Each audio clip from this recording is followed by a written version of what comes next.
आपण बघतो की केडीएनच्या वरळीतील जे ऑफिस आहे त्या ऑफिसच्या बाहेर देखील आता पोलीस बंदोबस्त वाढवण्यात आलेला आहे। विरोधकांनी देखील केडीएनच्या वक्तव्यावरून आता त्यांच्यावर कडक कायदेशीर कारवाई करावी अशी मागणी केलेली आहे। मनपा निवडणुकीच्या अगोदर वातावरण खराब केलं जातंय असं देखील आरोप केलेला आहे। बघा, उद्योगपती केडीएनचं राज ठाकरेंना आव्हान आहे, 30 वर्ष राहून देखील मला मराठी येत नाही आणि तुमच्या वाईट वागणुकीमुळे मी प्रतिज्ञा घेतो की मी मराठी शिकणार नाही, काय करायचं बोल। थेट जाऊया, आमच्या प्रतिनिधी वैदेही काणेकर आपल्यासोबत आहेत। वैदेही, केडीएनचे हे जे मगरूर बोल आहेत त्यावरून आता संतापाची भावना व्यक्त होते, त्यांच्यावर कडक कारवाईची देखील मागणी होते, काय सांगशील?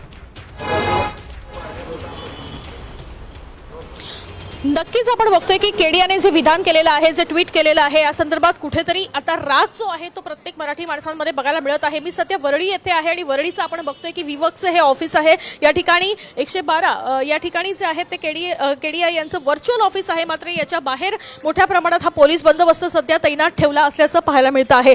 कारण आपण जर बघितलं तर ट्विटच्या माध्यमातून या ठिकाणी केडीआयने असं स्पष्टीकरण केलेलं आहे की आम्हाला या ठिकाणी सुरक्षेची गरज आहे।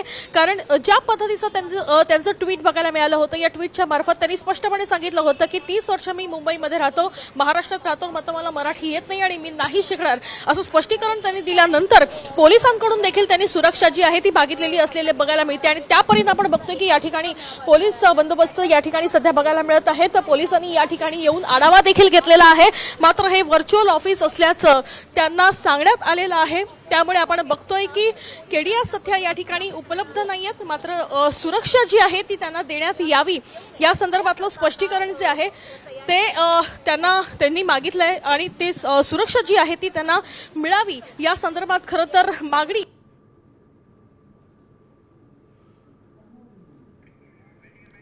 आपण बघतो की आमच्या प्रतिनिधी वैदेही काणेकर यांनी आढावा घेतलेला आहे। केडीएनचं जिथं वरळीमध्ये ऑफिस आहे त्या ऑफिसच्या बाहेर आता पोलीस बंदोबस्त वाढवण्यात आलेला आहे। खरं तर ट्विट केल्यानंतर आणि राज ठाकरेंना खुलं आव्हान दिल्यानंतर केडीएननी सुरक्षेची देखील मागणी केली होती। आता isakal.com आहे देशातील नंबर 1 ची मराठी न्यूज वेबसाईट। प्रत्येक अपडेटसाठी isakal.com ला नक्की भेट द्या।